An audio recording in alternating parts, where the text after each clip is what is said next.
Grab a drink. This story might hit places you didn't expect. I think I actually laughed when I saw it, like a short, bitter exhale. The kind of laugh that happens right before you mentally check out. Because how else do you react when you walk into a room full of clinking glasses and hollow compliments and see your wife, the same woman who told you she'd be networking tonight, casually sitting on her boss's lap like it's her assigned seat? Let me back up. No, scratch that. I won't back up. You don't need context, you just need to understand this. I didn't walk into that party as a man. I walked in as an afterthought. I was only invited because she forgot to lie fast enough.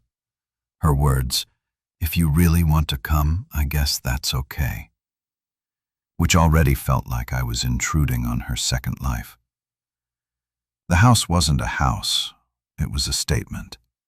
All black marble, indoor waterfalls, and a garage with cars that cost more than our mortgage. The kind of place where people say things like, "Let's circle back," in casual conversation. And I was trying, God. I was trying to blend in.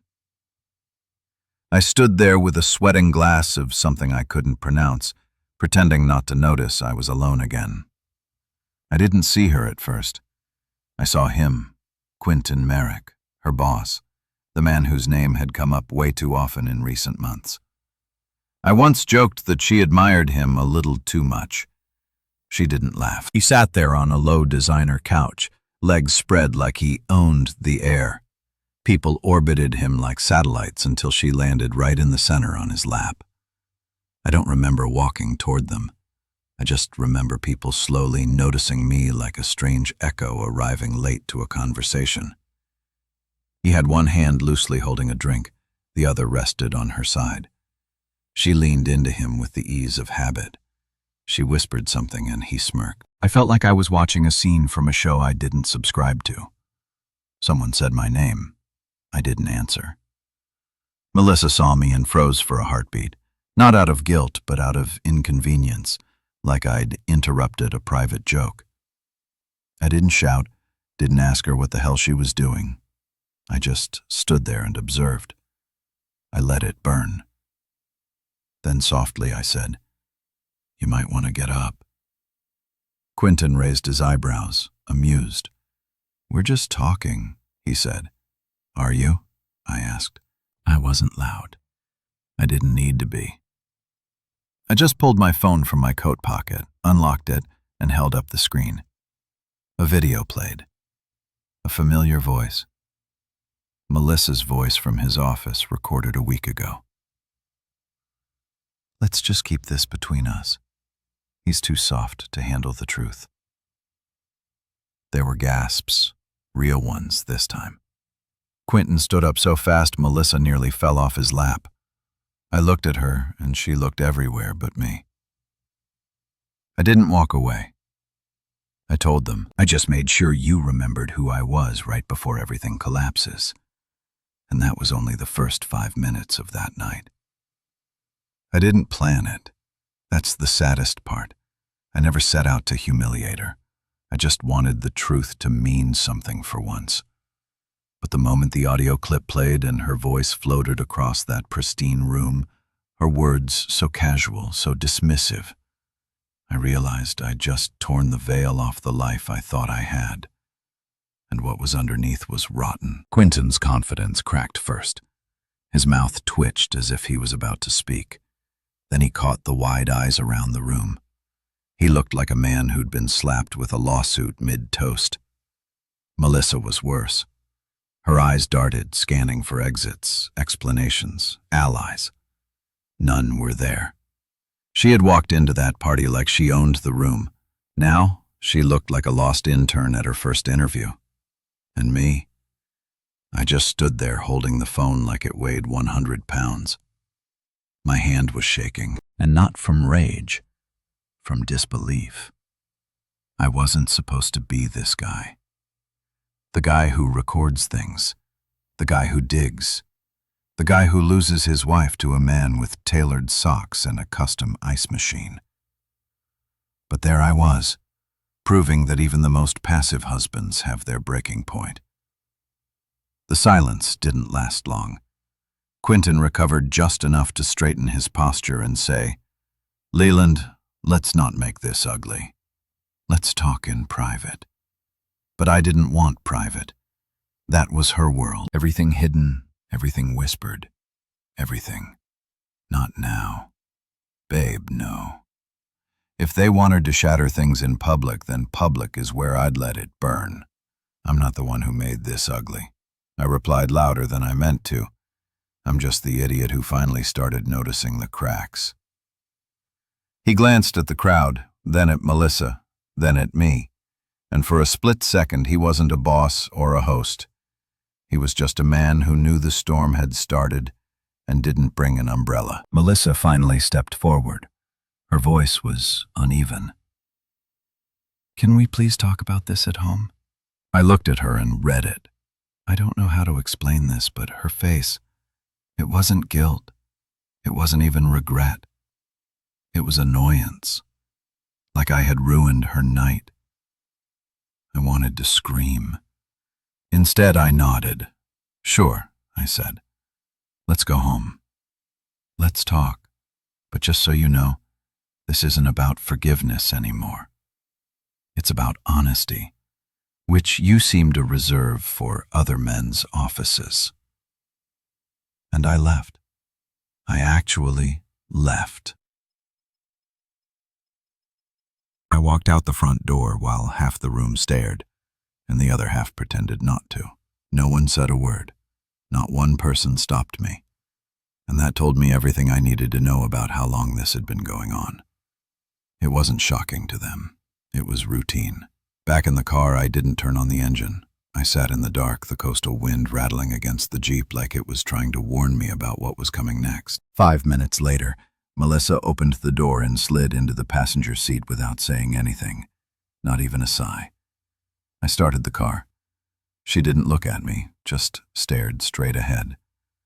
And then in the quietest voice I'd ever heard from her, she said, "You didn't have to embarrass me."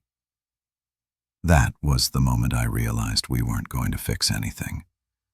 Because in her mind, the betrayal wasn't what she did. It was what I exposed. And I hadn't even told her the worst part yet. I had more than audio. I had a video, one she didn't know existed, and I hadn't decided whether I was going to use it. We drove home in silence, which is ironic considering how loud my thoughts were. Every mile, every red light, every glance at her reflection in the side window chipped away at what little was left of the version of her I had married. She didn't say a word. She didn't cry. She didn't apologize, and I didn't ask questions. Not because I didn't have them, but because I already knew the answers would be dressed in lies too lazy to be convincing. She thought it was over. She thought I'd had my outburst, embarrassed her in front of her polished colleagues, and now we both pretend it was a moment of weakness on my part. That I'd come home stew in my guilt for making a scene. And maybe if she rationed her apologies just right, I'd forgive her eventually. But I wasn't that version of me anymore. I was already halfway out the door emotionally. The rest was just logistics. The moment we stepped into the house, she kicked off her heels like nothing had happened. She poured herself a glass of wine, didn't even ask if I wanted one. I watched her back as she leaned against the kitchen counter, scrolling through her phone like this was any other Thursday night. It was infuriating, not the betrayal itself, but the normally she tried to wrap it in afterward. "Are you seriously not going to say anything?" I asked, not shouting, just hollow. She sighed, sipped, and muttered, "What do you want me to say, Leland? You made your point. I get it."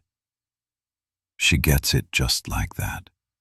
I wanted to tell her everything, that I'd been suspicious for weeks, that the late nights and muted phone calls hadn't gone unnoticed, that I'd borrowed my friend Milo's nanny cam, the one shaped like a wall plug, and placed it behind the bookshelf in our office weeks ago. Not because I expected to catch anything, but because I needed to know if I was losing my mind. I hadn't lost my mind. I had proof. I still remember the footage. It wasn't explicit, not in a graphic sense. Again, this isn't that kind of story. But it was damning. It showed her laughing too softly in that same office. Quentin walking in, her standing a little too close. The way she touched his arm and leaned forward as if she knew exactly where the blind spots were. Except she didn't. Not anymore. I didn't tell her about the video, not yet. That's what she feared most. Exposure. Not consequences, not guilt, just the loss of control. And I was going to let that fear grow. Let her think she had room to manipulate the situation. Let her twist and bend reality until she walked into a corner of her own making. But part of me still hoped stupidly that she'd confess on her own. So I sat at the dining table and asked quietly, "How long has it been going on?" She looked up from her glass, rolled her eyes like I was the problem. "There's nothing going on," she said. "You're making this bigger than it is."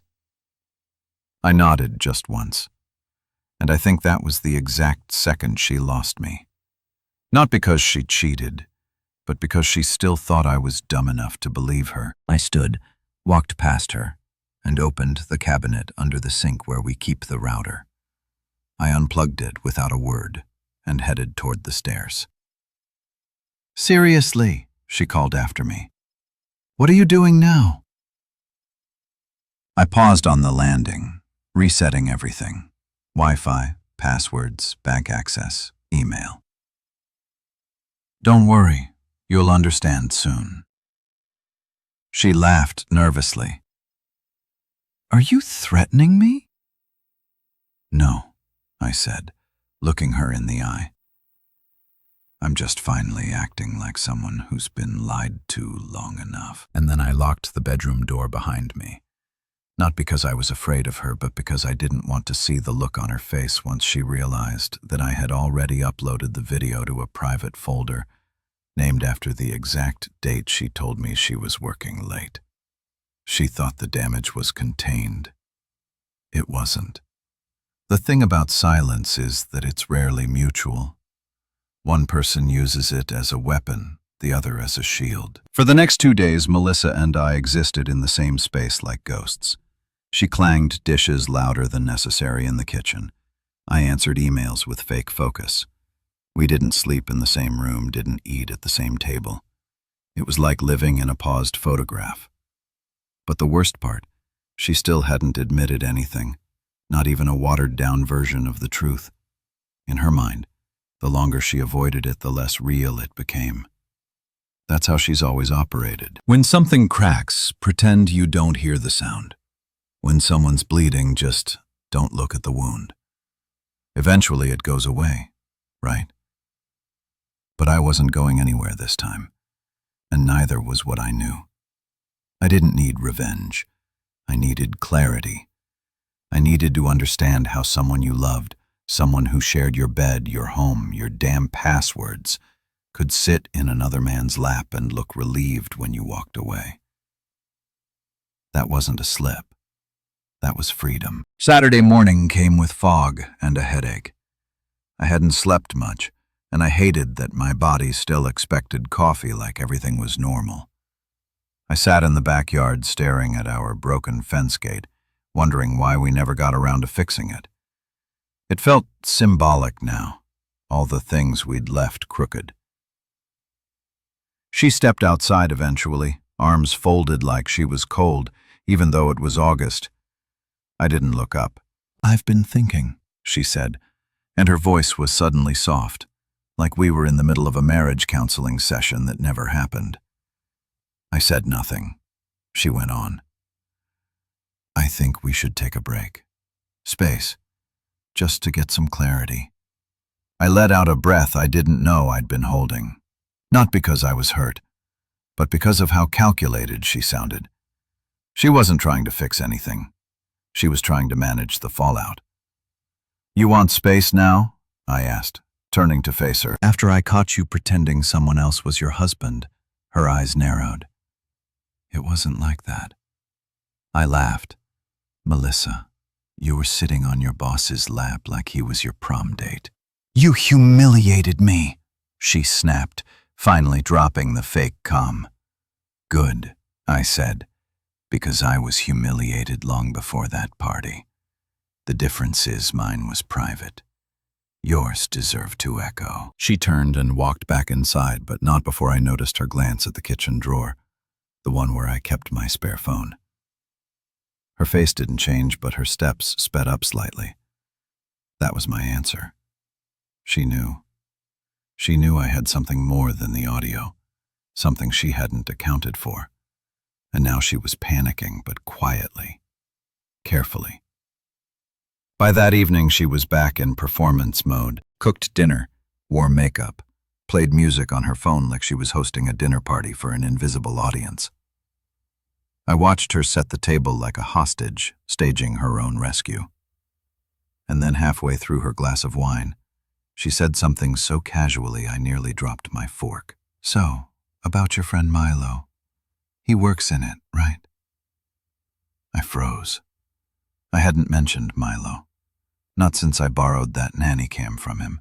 Yeah, I said slowly, placing my fork down. Why? She shrugged too quickly, just curious. You talk about him a lot. I didn't respond. I just stared at her, let the weight of the silence fall between us again. That night, I backed up the video files to 2 cloud drives and 1 external hard drive, labeled them with boring names no one would click, 2017 tax docs and roof warranty PDFs. I also sent a copy to Milo. No context, just the footage. He replied with 1 word. Damn. The next morning, Melissa was gone. Not like she ran away. Not yet. But like she needed to be somewhere that wasn't near me. Her toothbrush was still there. Her clothes. But her laptop, her work phone, gone. She had pulled the fire alarm and exited the building. And the worst part? She still thought I was too emotionally soft to chase the truth to the end. She still thought I'd crumble first. But I was done waiting for her to be honest. Now I was just waiting for the right moment to show her how little control she had left. Sunday started with the illusion of peace. I made eggs, washed the dishes, walked past her empty coffee mug like it still belonged in the story. The house had that strange kind of silence where everything looks normal until you realize it's not. I noticed her favorite cardigan was missing from the chair. Her perfume was gone from the dresser, but her wedding ring was still in the ceramic dish near the sink, the one we bought together at a flea market in Asheville on our 2nd anniversary. I stared at that ring like it was an artifact from a life I barely remembered. It was mocking in its stillness. Melissa always said rings are just symbols, but this one was screaming. By noon, I was pacing. She hadn't messaged. No, I need time. No, we'll talk later. Just gone, like a temporary vanishing act. Except now I was the one holding the spotlight and realizing the magician had taken the audience with her. That's when I remembered the laptop. Not the work one. She'd taken that, but the old one. The clunky silver MacBook that hadn't seen sunlight in nearly a year.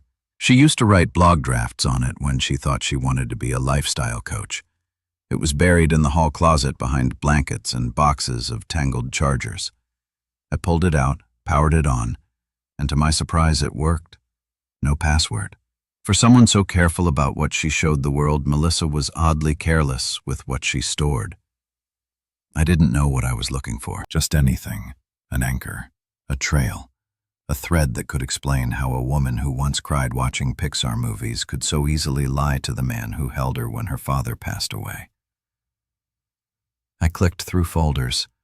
Most were filled with old Word docs, Pinterest screenshots, half-finished journal entries titled Redefining Happiness and How to Listen Again. I read some. I shouldn't have, but they felt like post-mortem notes for a marriage no longer breathing.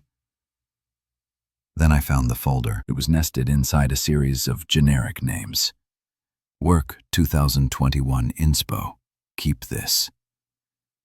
And there it was. A single video file titled For Me Only.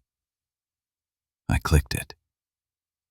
At first, it was just her, Melissa, sitting in the passenger seat of someone's car, wind blowing her hair a little.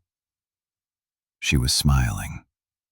Not the polite smile she gave me when I asked if she was okay.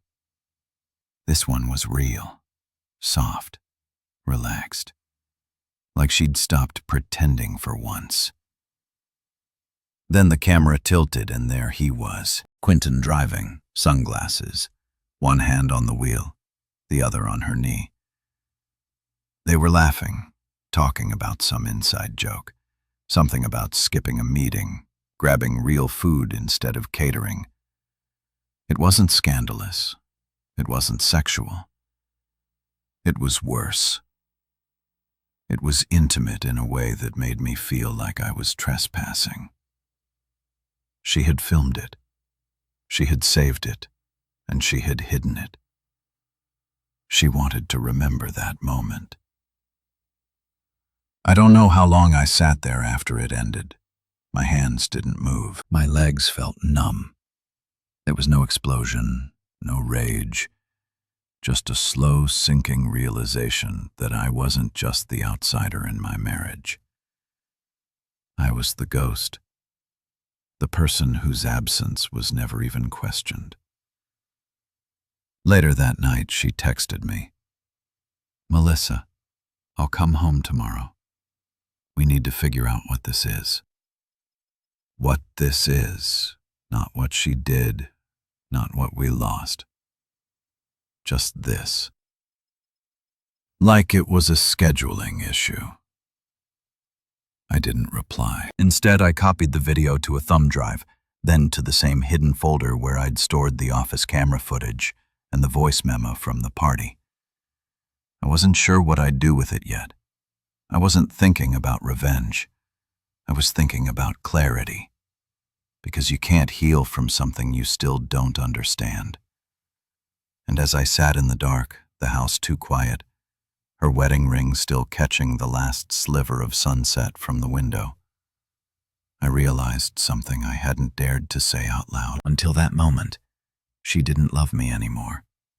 But worse, she probably hadn't for a long time. She walked through the door like nothing had cracked, hair tied back, neutral blouse, black jeans, no makeup, but a practiced calm in her expression like someone returning from a strategic retreat, not a battle. I stayed seated on the living room couch, didn't say a word, just watched her close the door behind her slowly like she was hoping I'd say something first. I didn't. I wasn't interested in easing her back into comfort. "Hey," she said, her voice quiet. I nodded, a single, exhausted nod. She looked around the room like it had changed without her, like the air was heavier and the light colder. It had. Everything was different now. This wasn't a home anymore. It was a crime scene with framed photos still on the walls. "I don't want to fight," she said, setting down her bag and standing like a student waiting to be called on. "Then don't lie," I replied. My voice came out softer than I intended. Not from peace, from depletion. She hesitated, then moved to sit on the opposite end of the couch. For a moment, we were just two people sitting on fabric trying to figure out who was supposed to speak next. "I made a mistake," she finally said. "A stupid one, but it wasn't what you think." "It wasn't?" She stopped herself, realizing she didn't know how to finish that sentence without detonating it. "You mean it wasn't an affair?" I asked, raising an eyebrow. "Because you sat on your boss's lap at a party full of witnesses. You shared a car with him. You filmed it. You kept the video. And I have audio of you saying I'm too soft to handle the truth. So if it wasn't an affair, what was it? Performance art." Her face tightened and she crossed her arms. "I never slept with him." I laughed, not because I believed her, but because she still thought that was the finish line. Like physical contact was the boundary. Like betrayal only counts if there's a hotel receipt or a bedsheet confession. You emotionally left a long time ago, I said. The rest is just paperwork. She stared at me. Her lips parted slightly like she wanted to speak but couldn't find a phrase that didn't make things worse. I felt alone, she finally whispered, and her eyes began to glass over. You stopped noticing me, Leland. You buried yourself in routines. I needed something that made me feel important. I cut in, wanted, validated. She blinked. I leaned forward, hands clasped. That's the part you don't get, Melissa. You were all those things. You just stopped being those things with me, and I would have given them to you again if you just asked. But instead, you gave those parts of yourself to someone else and left me here wondering what version of us I've been sleeping next to. There was silence. Real silence this time. The kind that builds a wall between people who once swore they'd never stop talking. She wiped her cheek with the back of her hand. I didn't reach out. I let her sit in it. Then I stood and walked into the hallway, opened the drawer where I'd left the small black USB drive, walked back and placed it on the coffee table between us. What is that? She asked. Everything, I said. Everything I know. Everything I've seen. Everything you've tried to hide. Her eyes widened, but she didn't touch it. Melissa, this isn't about punishment. I'm not uploading anything. I'm not blasting it to your firm or your parents. I just want you to sit with what you've done without excuses, without spin. Just watch it. Then we'll talk, or not. It's your choice. She didn't speak, just stared at the drive like it was radioactive. I walked past her and went upstairs. I didn't slam the door. I didn't cry. But I did sit on the edge of the bed for a long time wondering what kind of man becomes this hollow after trying to love someone who only loved versions of herself. When I came back downstairs an hour later, the USB was gone. But so was Melissa. And this time, she didn't take just her laptop. She took her passport. The silence hit me before the door even fully closed.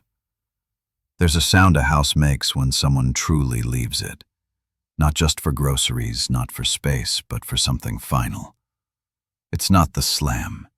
It's not the absence of footsteps. It's the stillness that comes afterward. Like the walls are holding their breath, unsure whether they're abandoned or just forgotten. I stood at the bottom of the stairs, staring at the empty space where Melissa had been barely an hour earlier. The USB drive was gone. Her suitcase, the navy blue one with the scuffed wheel, missing from the closet. Her passport, last I checked, it sat tucked behind a photo of her grandmother in her sock drawer, now gone. She hadn't taken everything, not yet. But she'd taken enough. My first instinct was panic, followed by guilt, followed by a strange, twisted relief because this was movement. For the first time in weeks, things weren't just rotting in place. She was gone, and I wasn't chasing. But what rattled me wasn't that she left. It was what she didn't take. Her journals, her backup phone, and most telling of all, her work badge. I shouldn't have cared, but I noticed, and it haunted me more than I expected. I spent the next hour moving through the house like I was cleaning up after a flood, picking up small things, receipts, keys, crumpled notes, all harmless on their own, but stacked with meaning now. Every drawer I opened was a coin flip. Would I find something that broke me more? Or just the pathetic remnants of a woman who didn't even think I deserved a clean goodbye? Then, tucked between the pages of an old planner on her desk, I found it. A letter, folded, unsealed, my name scribbled across the top. I wish I could say it was dramatic, that it was filled with tear-streaked confessions and devastating truths. But it was worse. It was cold, precise, like a company memo sent before a merger, Leland, I'm sorry for how things played out. I don't blame you for what happened at the party, but I also don't forgive you for broadcasting our private business. You've always been a good man, stable, kind, but stability doesn't make someone unforgettable.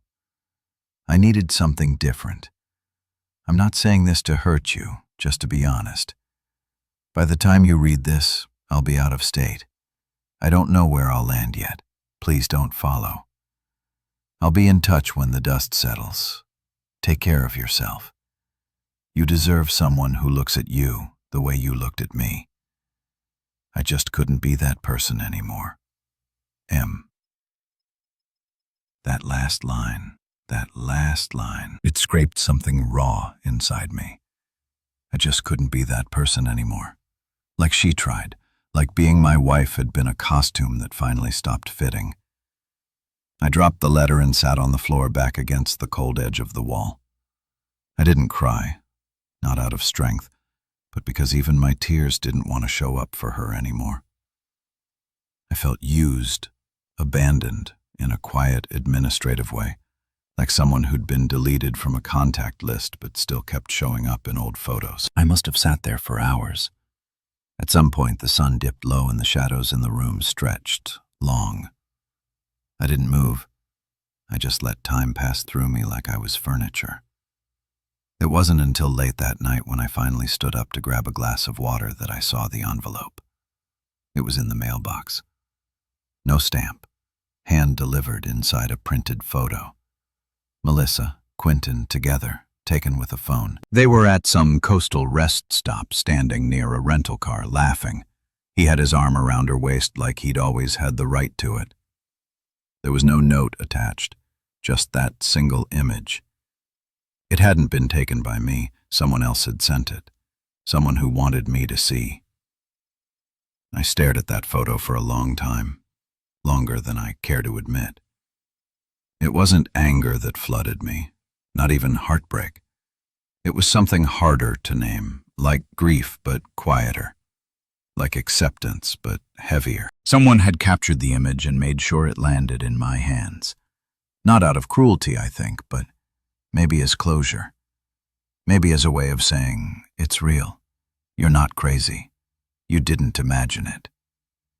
I didn't sleep that night. I didn't even try. I just stood by the window as the hours passed, watching the street light flicker on and off, wondering when I had stopped seeing myself in this life, when I had become a placeholder in my own story. By morning, I made a decision, not out of revenge, not to prove a point, but because I was finally tired of being the man waiting to be chosen. I booked a flight to Oregon. No, not to escape, not to chase her, but to visit my brother, the one I'd been ignoring for years because I was always too busy working on a marriage that only one of us was still in. He didn't ask questions when I called. He just said, "Get here. I'll have a room ready." That trip changed me. I didn't cry on the plane. I didn't send dramatic texts. I didn't post cryptic messages online. I just unplugged. For the first time in years, I let go of trying to fix what had already died. I hiked. I sat by rivers. I journaled until my hand cramped. And somewhere between the pine trees and the freezing water, I stopped looking for answers and started listening to silence. And in that silence, I remembered something. I'm not just someone's husband. I'm not a victim. I'm not a failure. I'm not weak because I loved someone who didn't love me back the same way. I'm me. Messy, flawed, overly sentimental, but finally free. 2 months later, Melissa emailed me. No apology, just a vague check-in. Said she was in Nevada, figuring things out. I didn't reply. Not because I hated her, but because I had nothing left to give her. And that silence, it wasn't a punishment. It was peace. Now I've moved into a small rental. I planted herbs on the windowsill. I started painting again, badly but passionately. I'm even talking to someone new, slowly, carefully. She knows everything, and she listens when I speak like my words matter. That's a feeling I didn't realize I missed. So, if you're watching this, if you're in the middle of your own storm, let me leave you with this. Sometimes the loss isn't the end.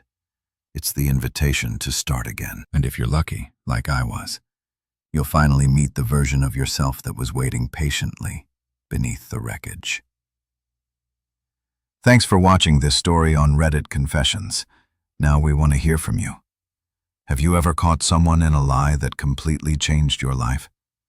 Share your experience in the comments below. We'd love to hear your story. And remember, sometimes the truth doesn't break you, it sets you free.